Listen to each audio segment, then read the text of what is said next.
Sutra, a Mahayana text, translated for the first time from the original Sanskrit by DAISETZ SUZUKI. Original edition published in London in 1932. Based upon the Sanskrit edition of Bunyu Nanjo. Chapter 4. 80. At that time again Mahamati the Bodhisattva-Mahasattva said this to the Blessed One. Pray tell me, Blessed One, about the state of perfect tranquilization and its further development as attained by all the Bodhisattvas, Sravakas, and Pratyekabuddhas. For when this further development is thoroughly understood by myself and other Bodhisattva-Mahasattvas, all may be saved from being confounded by the happiness which comes from the attainment of perfect tranquilization and also from falling into the confused state of mind of the Sravakas, Pratyekabuddhas, and philosophers. Said the Blessed One. Then listen well and reflect well within yourself. I will tell you.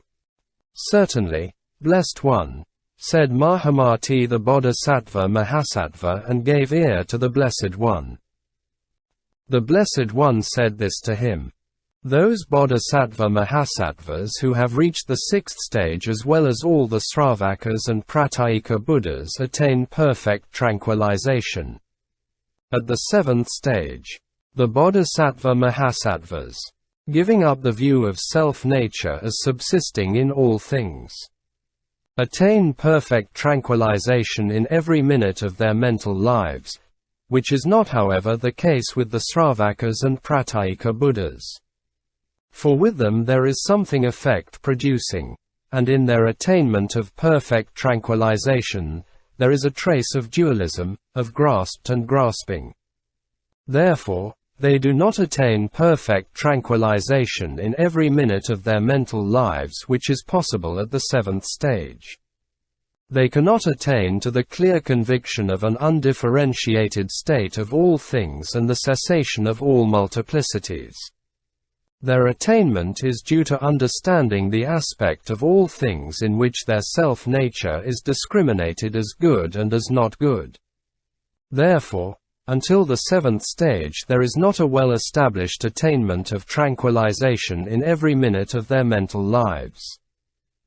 Mahamati, at the eighth stage the Bodhisattva-Mahasattvas, Sravakas, and Pratyekabuddhas cease cherishing discriminative ideas that arise from the citta, mana and manovijnana.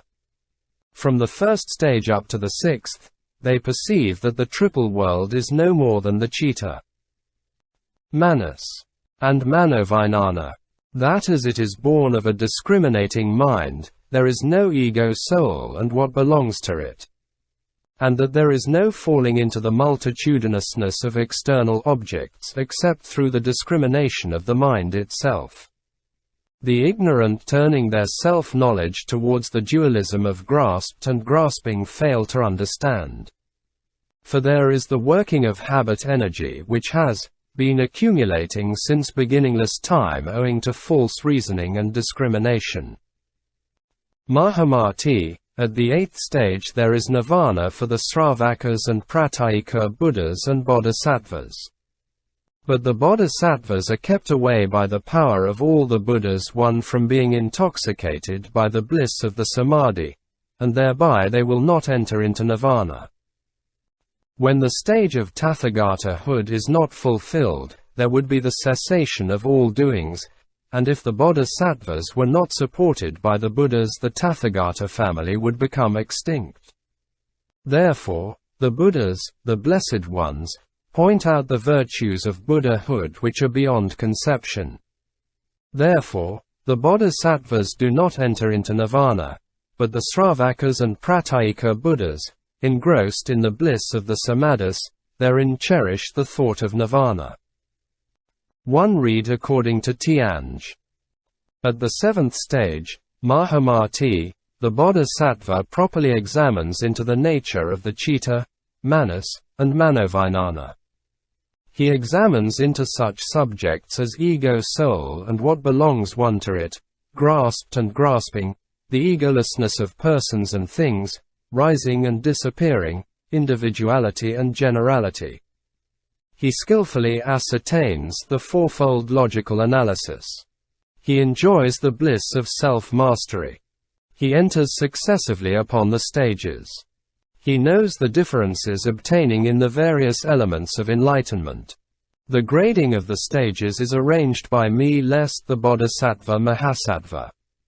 Not knowing what is meant by individuality and generality and failing to understand the continuous development of the successive stages, should fall into the philosopher's wrong way of viewing things.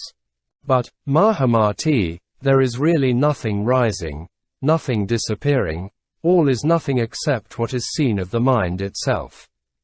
That is, the continuous development of the successive stages and all the multiple doings of the triple world. They are all of mind itself. This is not understood by the ignorant. I and all the Buddhas one establish the doctrine of the stages which develop successively as do all the doings of the triple world. 1. The Chinese reading is here adopted. Further, Mahamati, the Sravakas and Pratyekabuddhas at the 8th stage of Bodhisattva-hood are so intoxicated with the happiness that comes from the attainment of perfect tranquilization, and, failing to understand fully that there is nothing in the world but what is seen of the mind itself, they are thus unable to overcome the hindrances and habit energy growing out of their notions of generality and individuality, and adhering to the egolessness of persons and things and cherishing views arising therefrom. They have the discriminating idea and knowledge of nirvana, which is not that of the truth of absolute solitude. Mahamati, when the bodhisattvas face and perceive the happiness of the samadhi of perfect tranquilization, they are moved with the feeling of love and sympathy owing to their original vows, and they become aware of the part they are to perform as regards the 10 inexhaustible vows. Thus, they do not enter nirvana. But the fact is that they are already in nirvana because in him there is no rising of discrimination. With him the discrimination of grasped and grasping no more takes place. As they now recognize that there is nothing in the world but what is seen of the mind itself, they have done away with the thought of discrimination concerning all things. They have abandoned adhering to and discriminating about such notions as the citta, manas, and manovijnana, and external objects, and self-nature. However, they have not given up the things promoting the cause of Buddhism. Because of their attainment of the inner insight which belongs to the stage of Tathagata-hood, whatever they do all issues from the transcendental knowledge. It is like a man crossing a stream in a dream. For instance, Mahamati, suppose that while sleeping a man dreams that he is in the midst of a great river which he earnestly endeavors with all his might to cross by himself.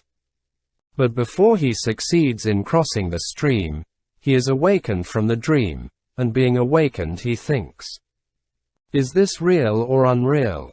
He thinks again, "No, it is neither real nor unreal." By reason of the habit energy of discrimination which has been accumulated by experience ever since beginningless time.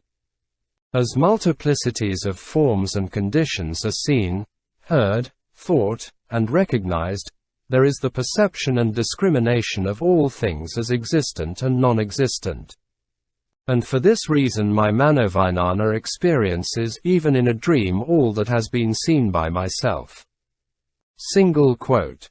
In the same way, Mahamati, the Bodhisattva-Mahasattvas of the 8th stage of Bodhisattva-hood, after passing through the first up to the 7th stage, observe that there is no more rising in them of discrimination since all things are seen as like Maya, etc. When they have an intuitive understanding of the true nature of all things. And further observing that, therefore, there is the cessation of all things as to grasped and grasping which rise from one's ardent desire for things. And also observing how the mind and what belongs to it carry on their discrimination, The Bodhisattva-Mahasattvas never relaxed their efforts to practice the teachings of the Buddhas. Mahamati, they will exercise themselves to make those who have not yet attained the truth attain it. For the Bodhisattvas, nirvana does not mean extinction. As they have abandoned thoughts of discrimination evolving from the citta, manas, and manovijnana, there is for them the attainment of the recognition that all things are unborn. And, Mahamati, in ultimate reality, there is neither gradation nor continuous succession. Only the truth of absolute solitude is taught here, in which the discrimination of all the images is quieted. So it is said.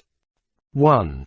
The abodes and the stages of Buddhahood are established in one, the mind only, which is imageless.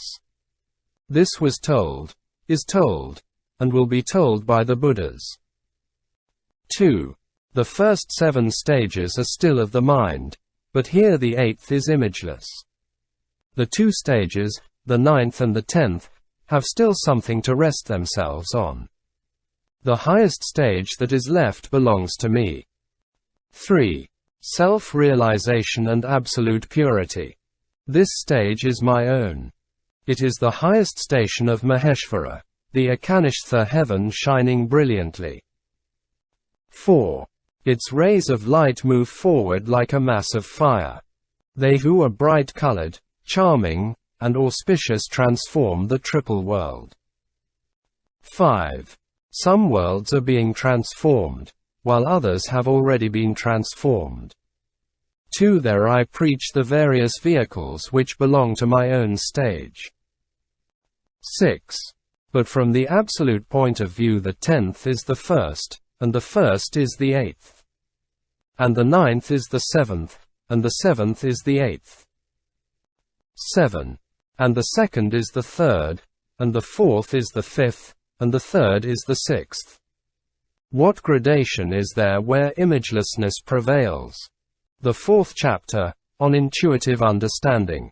1. The Sagatharkam, version 105, has Cittamatram Nirabhasam, instead of Cittamata Nirabhase, as it stands here. 2. According to Tianj.